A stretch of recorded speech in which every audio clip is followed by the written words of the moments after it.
विनय, हमें वहां से भी खुदाई शुरू कर देनी चाहिए। 45 डिग्री नॉर्थ से। दूरी कितनी होगी सर? 300 मीटर है और 20 फीट खुदाई के बाद में हम लोग टनल का काम शुरू करेंगे। ठीक है भाई लोगों, जल्दी जल्दी काम करो, उसके बाद टनल की तरफ भी काम करना है।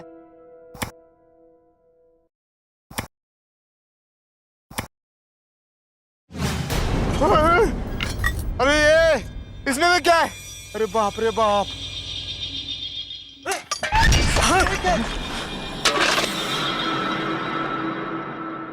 ए, ये क्या लगा रखा है? काम क्यों रोक दिया? अरे साहब, अभी हमको काम नहीं करने गए। साहब देखो साहब, इसको अभी हमको काम नहीं करने का है साहब, बस। अरे घबराओ मत, कुछ नहीं होगा। अरे नहीं होगा साहब हमसे अब अभी। अरे ऐसी साइट पे सब होता नहीं रहता है। साहब, मेरी बात तो सुनो। कुछ नहीं साहब, सुनने का बहुत हो गया, कुछ नहीं बात। अरे यार तुम लोग समझने की कोशिश नहीं करो साहब, नहीं यार। होगा साहब। भैया, हुआ क्या? कुछ नहीं सर, ह्यूमन स्केलेटन निकला है। क्या? अभी हमको यहाँ पर काम नहीं करने का है साहब। अब नहीं होगा साहब, अरे हमने मुर्दों को जगा दिया है साहब, अब वो हमें छोड़ने वाले नहीं है। गांव में कहर होने से कोई नहीं बचा पाएगा साहब। कैसी बातें कर रहे हैं आप लोग? ऐसा कुछ नहीं होता। और माइनिंग और खुदाई के काम में इस तरह की चीजें होती रहती हैं। इसका मतलब ये नहीं कि हम लोग डर कर भाग जाएं और काम बंद कर दें। काम बिल्कुल बंद नहीं होगा, ठीक है?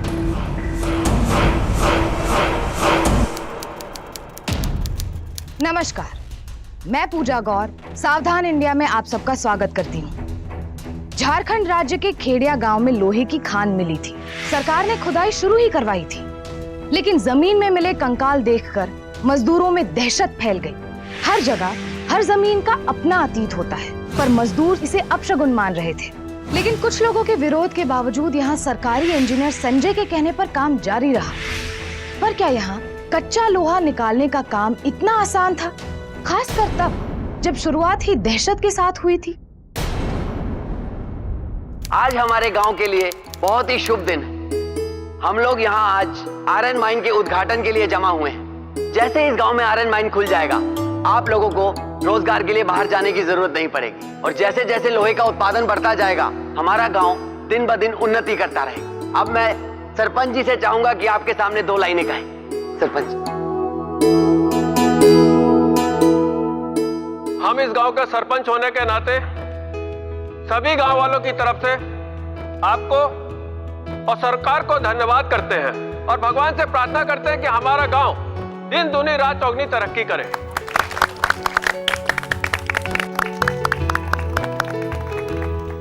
और अब मैं इस माइन के chief engineer mister Sanjay ji से दरख्वास्त करूंगा कि वो नारियल फोड़कर इस आयरन माइन का शुभारंभ करें। संजय जी।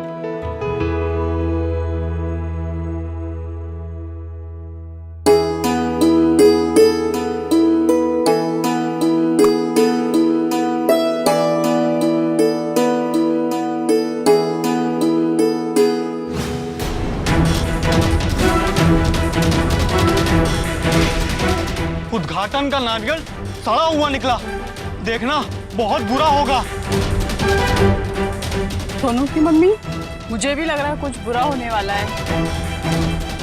जय बाबू, ये तो कुछ बुरा होने की ओर संकेत है। हाँ सरपंच जी, नारियल के खराब निकलने से भगवान ने हमें संकेत दिया है कि हम जितनी जल्दी हो सके समझ जाएं और इस लोहे की खान को जितनी जल्दी हो सके बंद कर दें, ताकि आने वाली मुसीबतों से छुटकारा मिल सके। वरना आगे चलकर कितनी मुसीबतों का सामना करना पड़ेगा पता नहीं। अरे इतनी सी बात का आप लोगों ने भतंगड़ बना दी। ये अशुभ अशुभ कुछ नहीं होता। और ये तो एक महज इत्तेफाक है कि ये नारियल अंदर से सड़ा हुआ निकला। और जब तक हम लोग नारियल फोड़ेंगे नहीं, हमें पता कैसे चलेगा कि नारियल अंदर से अच्छा है या खराब? देखिए, इन सारी छोटी छोटी बातों से आप घबराइए मत, परेशान मत होइए। मेरा तो ये कहना है कि आइए माइन का गेट खोला जाए और अंदर काम शुरू किया जाए। आइए आइए।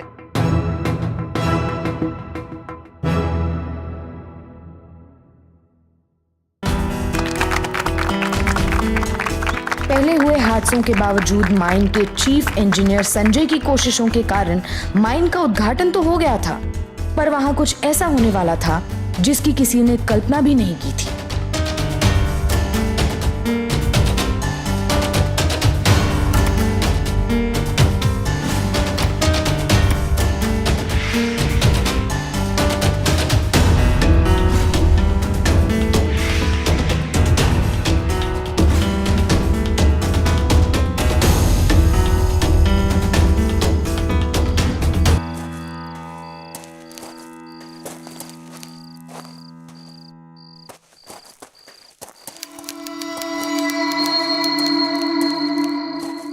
हाँ राम राम। राम राम बेटा। हाँ राम राम बेटा। शुभ रात्रि साहब। शुभ रात्रि शुभ रात्रि। अब आप भी गेट बंद कर दीजिए और घर पर चले जाइए। जी साहब।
कौन है?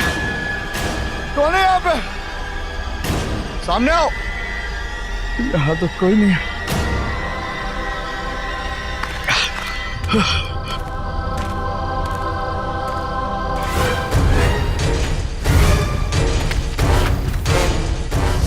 अरे कौन है?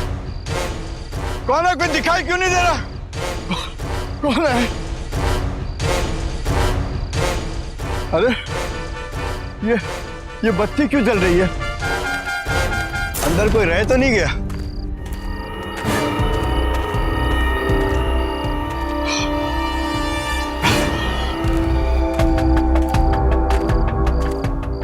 अरे ये लाइट को क्या हुआ?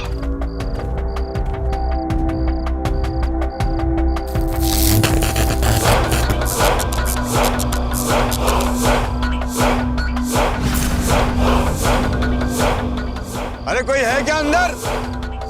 कोई रह गया क्या? अरे कोई बोलता क्यों नहीं? सब तो चले गए थे।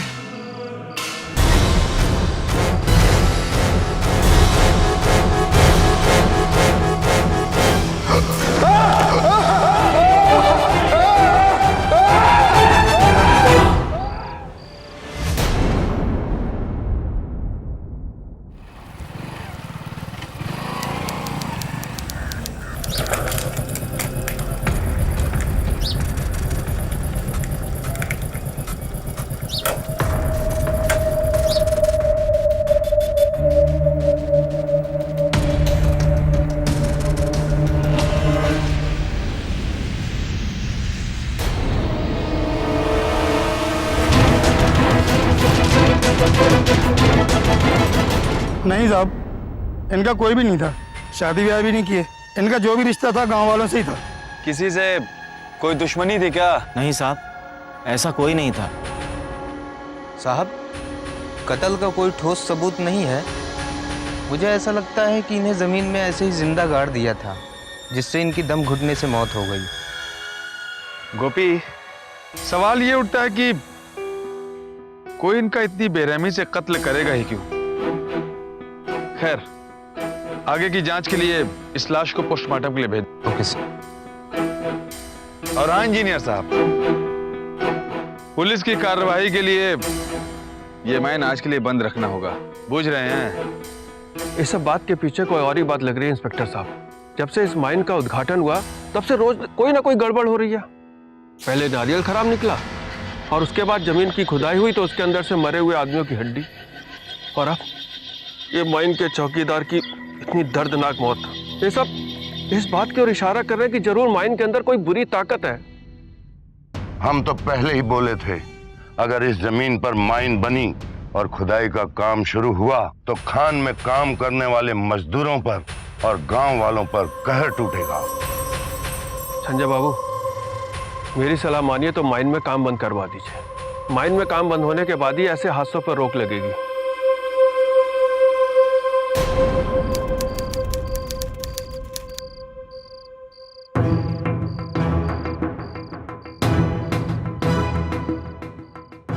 मैं इस माइन का काम बिल्कुल भी बंद नहीं करवाऊंगा। कैसी बकवास बातें हैं ये। भला जमीन में गड़े हुए मुर्दे बाहर निकलकर कभी किसी को मार सकते हैं? कैसी गंदी सोच है इन लोगों की। किसी का खून हुआ है और उसकी छानबीन करने के बजाय लोग उन्हें दोषी ठहराएं जो काफी साल पहले मर चुके हैं। और इन सारी चीजों के लिए मैं इस माइन को बंद करा दूं जो इस गांव की तरक्की लाने वाला है, जो गांव को आगे ले जाने वाला है? और किसने? देखो, अब जो कुछ भी कह रहे सब कुछ सही है, लेकिन हम ये भी तो नहीं भूल सकते कि ये हादसा माइन के बाहर और माइन के गार्ड के साथ ही हुआ है।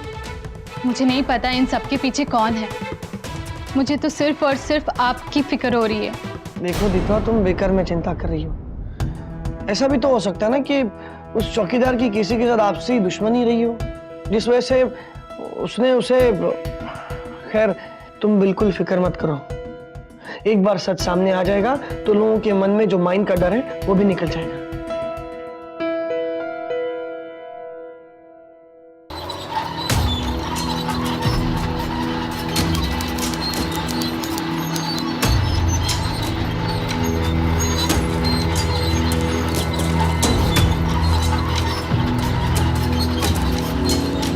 क्या हुआ? साहब हमको काम नहीं करने का साहब। क्या हो गया अचानक? खुदाई का काम करके भूतों को जगाना नहीं चाहते साहब। मेरा छोटा सा परिवार है साहब, और मेरा पूरा परिवार सिर्फ मेरे भरोसे चलता है, और बच्चा भी अभी छोटा है। अगर मुझे कुछ हो गया साहब तो मेरे बच्चे का और उसकी अम्मा का कौन ध्यान रखेगा साहब? इसीलिए माफी चाहते हैं बस। पागल तो नहीं हो गए तुम लोग? और ये क्या फालतू की बातें लगा के रखी? किसी को कुछ नहीं होने वाला, कोई नहीं मरने वाला। अपने अपने औजार उतार, काम पे चलो। चीफ इंजीनियर हूं मैं यहाँ पे, और ये मेरा ऑर्डर है कि यहाँ पर काम बंद नहीं होगा, मतलब बंद नहीं होगा। उड़ाओ औजार, चलो आप अपने काम पे।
नमस्ते सर।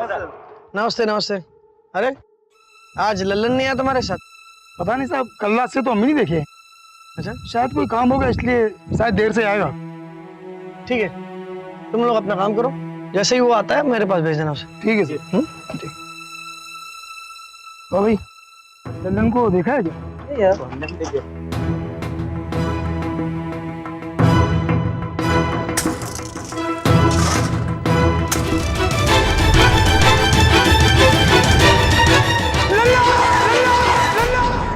एक के बाद एक खून हो जाना आपकी बातों को सच साबित करता है। मुझे इन सारी बातों पर यकीन नहीं है, क्योंकि इन सारी चीजों के पीछे भूत प्रेत आत्मा, उनके अलावा और भी कोई हो सकता है जो हमें फिलहाल नजर नहीं आ रहा। और इन सारी बातों पर विश्वास करने के बजाय हम सब लोगों को एकजुट होकर उस मुजरिम को ढूंढना होगा। क्योंकि जब तक हम इन सारी बातों पर विश्वास करते रहेंगे, कोई ना कोई हमारे इस विश्वास का गलत फायदा उठाते रहेगा और इस तरह की घटनाएं हमेशा होती रहेंगी। भविष्य में ये लोहे की खान इस गांव में तरक्की लेकर आएगा और जो इस तरक्की के खिलाफ है वही इन सारी चीजों का जिम्मेदार है। संजय बाबू, गांव की तरक्की के आगे कोई भी नहीं है। बच्चे से लेकर बूढ़ा तक हर आदमी गांव के भला चाहता है। देखिए, कोई सबूत न होने की वजह से हमको भी अब यही लगने लगा है कि इन सब हादसों के पीछे कोई दूसरी ही शक्ति का काम है।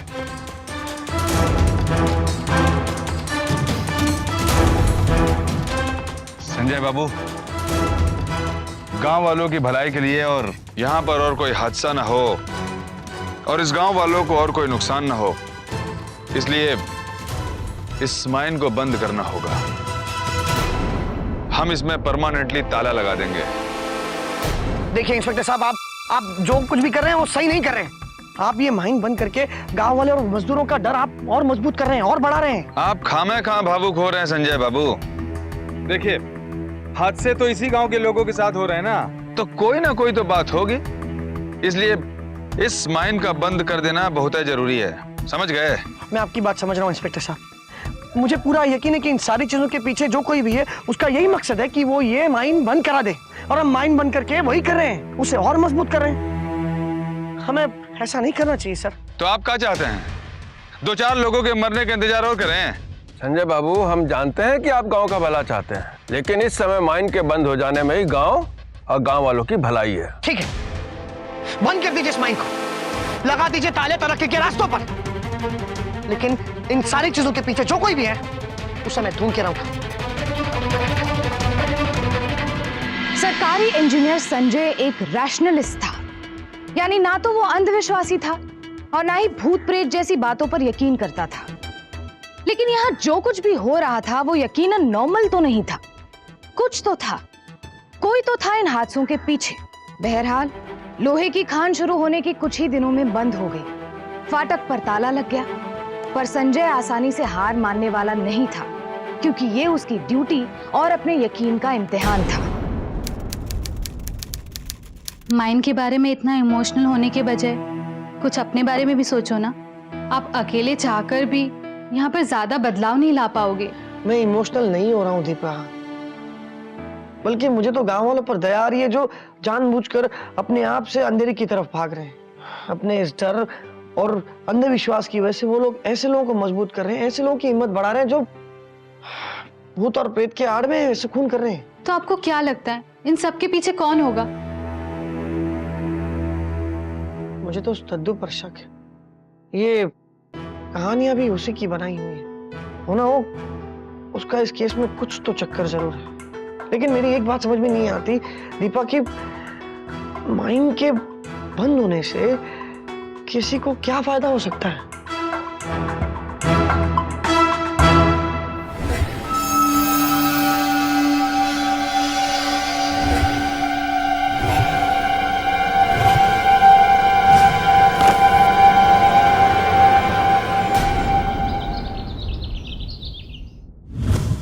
इतना बड़ा ताला अपने आप कैसे टूट सकता है? इसका मतलब है कि माइन का भूत माइन से बाहर आ गया है। अब तो हम लोग गांव में भी सुरक्षित नहीं है। हमसे बहुत बड़ी गलती हुई जो हमने माइन में काम शुरू करवाया।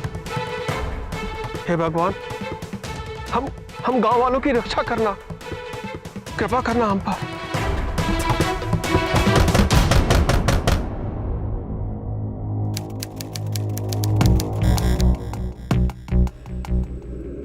इतने रात में कौन हो सकता है? मैं देखता हूँ।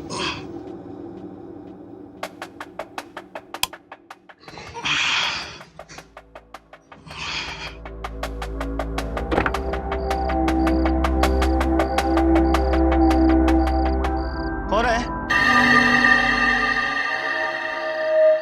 कौन है? कौन है? इतने रात में कौन आ गया?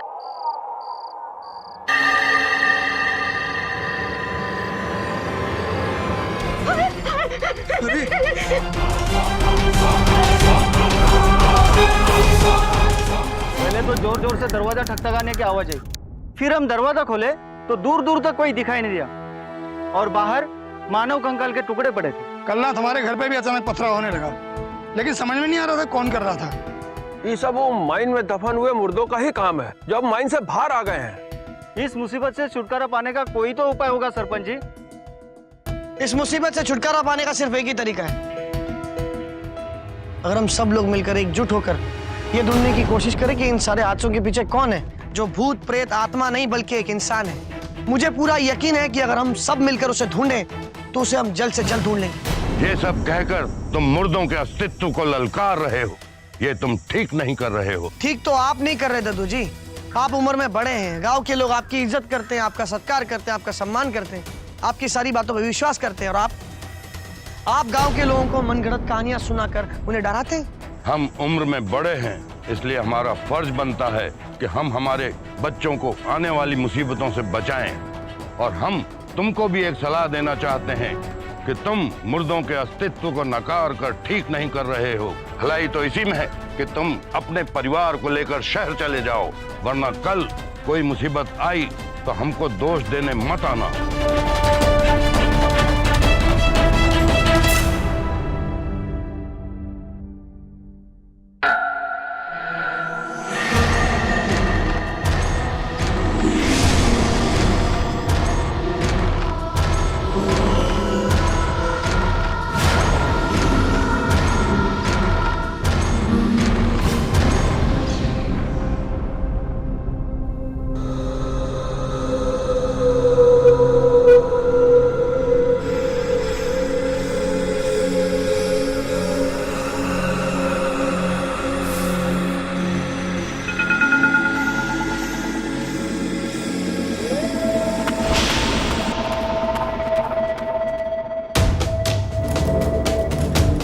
कौन है वहां?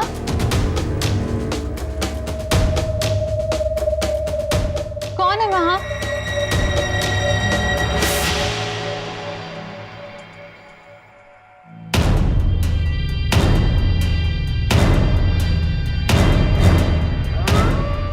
संजय, संजय तुम हो? दीपा कहाँ हो तुम? अरे ये क्या, हमारे घर में बिजली नहीं है, लेकिन बाहर के तो सभी घरों में बिजली है, तो हमारे ही घर में अंधेरा क्यों? पता नहीं, बिजली अभी अभी गई। अच्छा, आओ।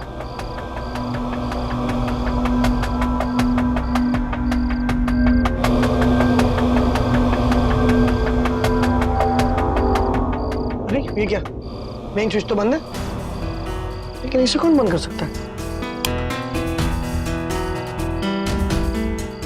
लाइट जाने के बाद मुझे ऐसे महसूस हुआ जैसे खिड़की के बाहर से कोई गया, लेकिन मैंने जब देखा तब कोई नहीं था। मुझे ऐसे लगा जैसे घर में मेरे अलावा और भी कोई था। ये जो कोई भी है अब घर तक घुसा है, तुम फिक्र मत करो, मैं जल्द से जल्द पता लूंगा कि आखिर ये है कौन। अब तक जो हादसे और अजीबोगरीब घटनाएं गांव में हो रही थी, वो अब संजय के घर में होने लगी। यानी खतरा अब उसके परिवार पर भी मंडरा रहा था। तो क्या अगली मौत उसकी पत्नी की होनी थी? जाहिर है कि अब कोई भी खतरे से बाहर नहीं था, खुद संजय भी नहीं। पर असलियत का पर्दाफाश किए बिना वो पीछे हटने को तैयार भी नहीं था। अब ऐसे में आगे क्या होने वाला था? बहुत मजा आ गया।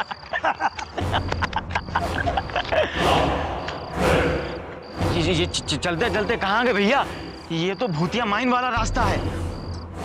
चल निकलते यहाँ से। इतनी टकटकी बांध के क्या देख रहे हैं? लोहे की खान की तरफ देखो जरा।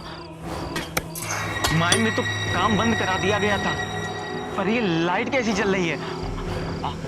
आओ देखते हैं जरा। अरे रुकना। हाँ आओ।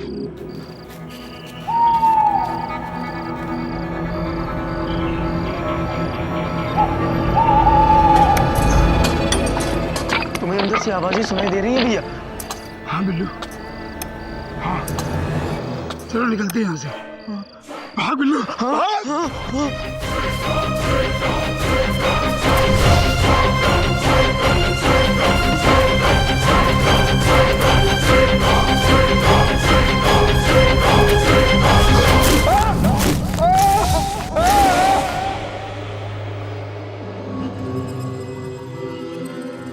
संजय बाबू, ये सब कुछ भी नहीं होता अगर उसी दिन आप काम रुकवा दिए होते जिस दिन खुदाई में मानव कंकाल निकले थे। लेकिन आपकी जिद की वजह से हम गांव वालों के ऊपर कहर टूट पड़ा है।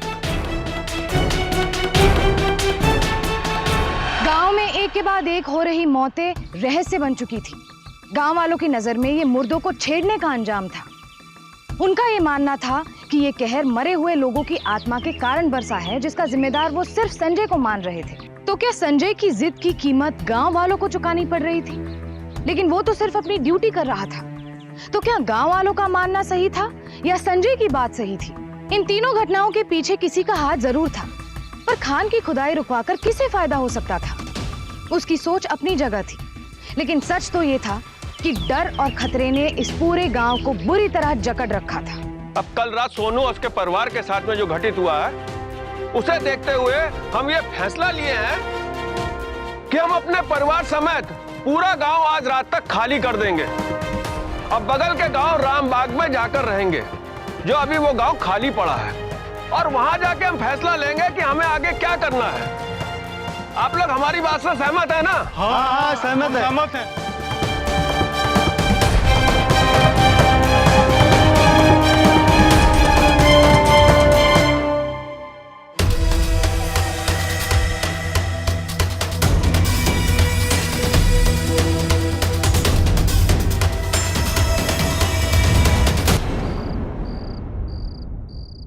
सुनिए, आपका बैग।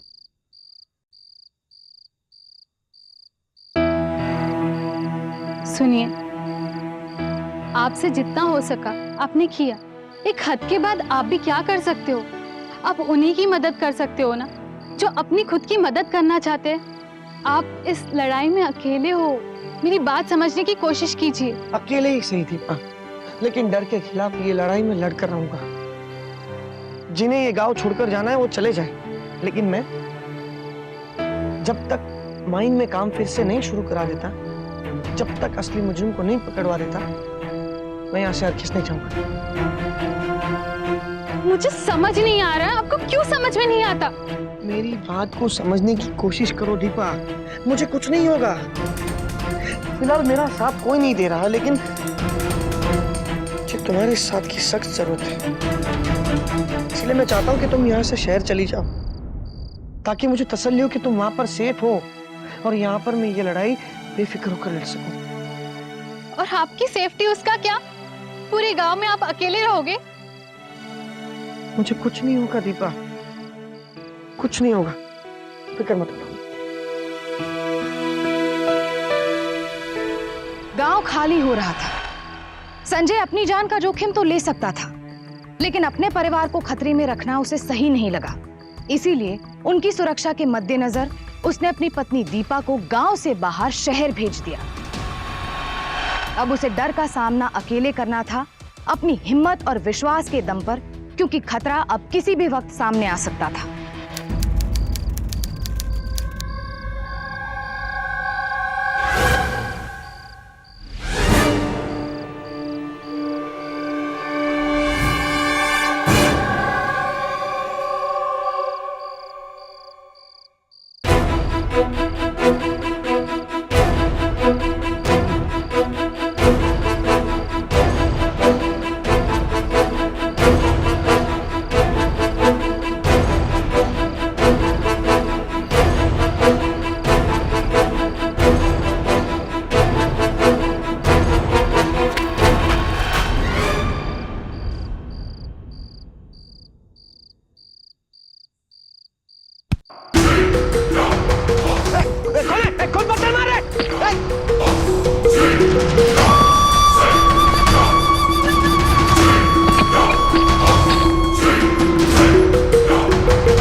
ये तो ताजा लोहा है, लेकिन अगर माइन बंद है तो ये ताजा लोहा यहाँ कैसे है?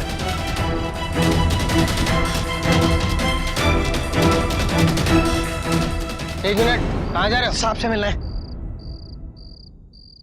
इंस्पेक्टर साहब, मुझे आपको कुछ इन्फॉर्मेशन देनी थी आयरन माइन के बारे में। थाने में जाकर रिपोर्ट लिखवा दीजिएगा, जाइए। लेकिन इतना वक्त नहीं है मेरे पास सर, मुझे आपको कुछ सबूत दिखा रहे हैं। ये देखिए, ये देखिए, ये ताजा लोहा है जो मुझे बंद माइन में मिला है।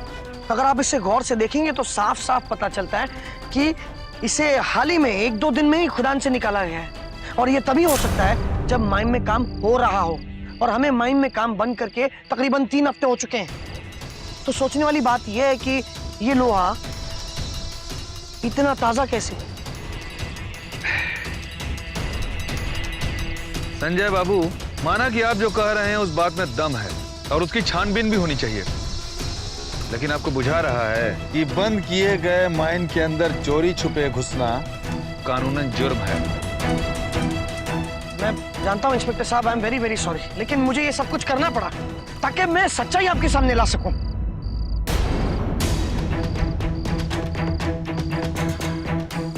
बंद करने के बावजूद माइन को चालू रखना और ये जो सारे मर्डर हो रहे हैं उसका कोई सीधा संबंध तो है नहीं। चलिए, माना कि हमने माइन चलाने वालों को पकड़ भी लिया, तो भी उन पर खून साबित कर पाना बहुत मुश्किल होगा। इंस्पेक्टर साहब, मेरे पास एक आइडिया है।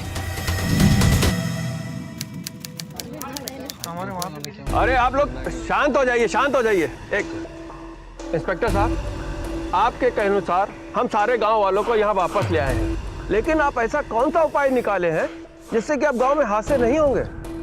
देखिए सरपंच जी, आप सब लोगों के गांव से चले जाने के बाद हमको बड़ी चिंता हुई, इसलिए हम एक ज्ञानी महाराज के पास गए और उनको उस माइन के भूत के बारे में बताया।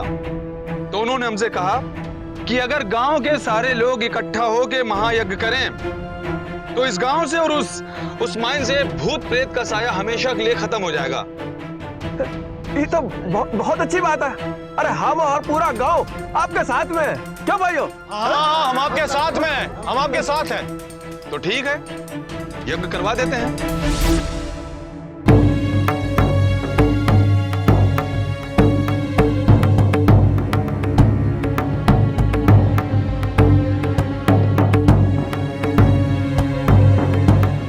बिरजू कहाँ गया? यही तो था, पता नहीं कहाँ चला गया।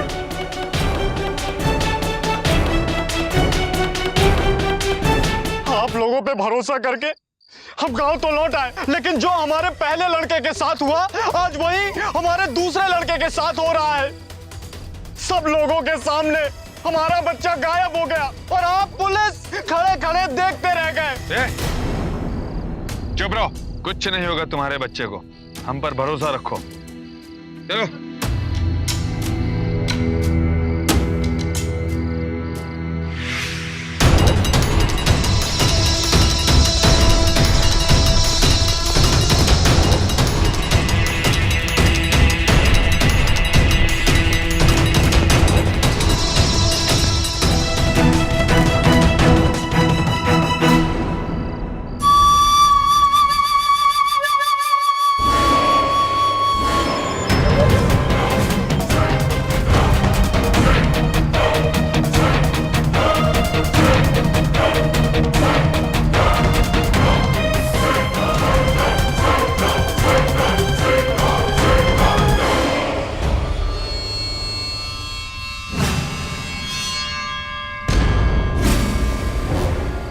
विनय तुम?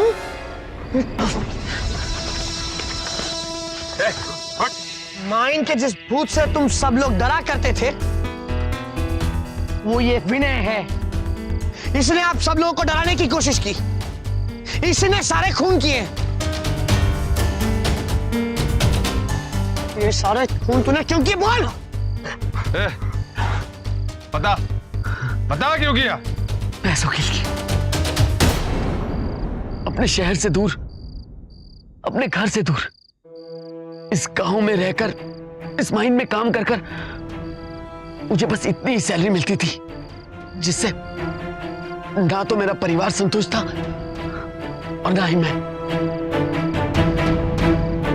मैंने देखा कि इस गांव के लोग अंधविश्वास और अपशुगन पे कितना यकीन करते हैं, तो भूत प्रेत और आत्माओं पे कितना यकीन करते होंगे। यही देख के मैंने एक ऐसा प्लान बनाया जिसमें सबसे पहले मैंने माइन के आसपास डर पैदा करके माइन को बंद करवा दिया। फिर धीरे धीरे मैंने ये सारा गांव खाली करवा दिया ताकि मैं अपने कुछ लोगों को इस माइन में काम करवा के लोहा बेच सकूं। तुम्हें अंदर से आवाजें सुनाई दे रही हैं भैया? हाँ। जब इस माइन पे कब्जा कर कर लाखों रुपए कमाया जा सकता है तो फिर एक छोटी सी नौकरी करके हजारों रुपए कमाने का क्या फायदा?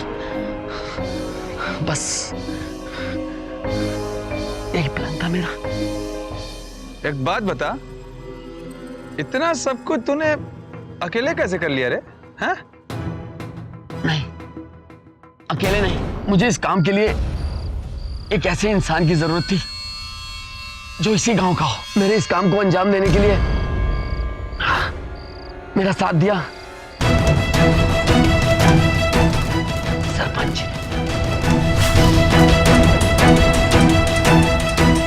क्या सरपंच जी, अब सब अपने मुंह से कबूलेंगे या फिर हम कबूलवाएं अपने इस डंडे से?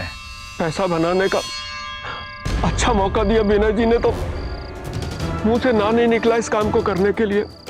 माइन बंद हो जाने के बाद गांव खाली करना भी जरूरी था। अब मैं जानता था कि गांव वाले थोड़ा डर पैदा हो जाने के बाद मेरे कहने से गांव खाली कर देंगे, और ऐसा हुआ भी। अंत में तुम दोनों को तो जाना पड़ेगा जेल में ही। लालच और जुर्म इंसान को हमेशा एक ही जगह पहुंचाते हैं, वो है जेल।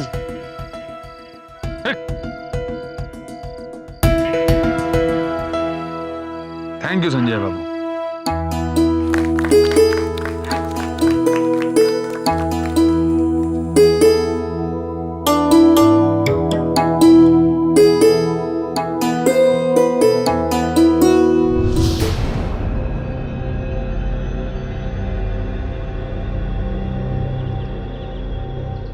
अरे भाई, नारियल अच्छा है या खराब ये तो तोड़ने के बाद ही पता चलेगा ना।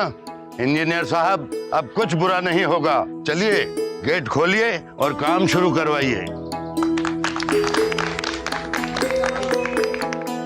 आखिरकार अपनी ड्यूटी के पक्के इंजीनियर संजय ने यह साबित कर ही दिया कि इन हादसों के पीछे किसी भूत प्रेत का नहीं बल्कि कुछ इंसानों का लालच था। लेकिन ये लालच भी किसी भूत प्रेत के साये से कम नहीं है। विनय और सरपंच को आईपीसी की धारा 307, 302 और 299 के तहत सरकारी माइन के गैरकानूनी इस्तेमाल और खून करने के जुर्म में उम्र कैद की सजा सुनाई गई। अंधविश्वास कहने को तो बहुत छोटी सी बात लगती है, लेकिन इससे कई एंटी सोशल एलिमेंट्स के फायदे जुड़े होते हैं। और इसीलिए जब भी कोई अंधविश्वास का सामना करने के लिए खड़ा हो जाता है तो अपराधी खूनी खेल खेलने से भी पीछे नहीं हटते। देश में कई रैशनलिस्ट सोसाइटीज हैं जो तमाम खतरों को झेलते हुए अंधविश्वास के खिलाफ संघर्ष कर रही हैं। लेकिन हमें खुद भी सावधान रहना जरूरी है, क्योंकि अंधविश्वास एक ऐसा दुश्मन है जो हमेशा आपका शुभ चिंतक बनकर आता है। तो सावधान रहिए अपने अंदर छिपे अंधविश्वास के दुश्मन से, ताकि कोई और आपके डर का फायदा ना उठा सके। फिर होगी आपसे मुलाकात ऐसी ही एक और सच्ची घटना के साथ। तब तक सावधान इंडिया, इंडिया फाइट्स बैक।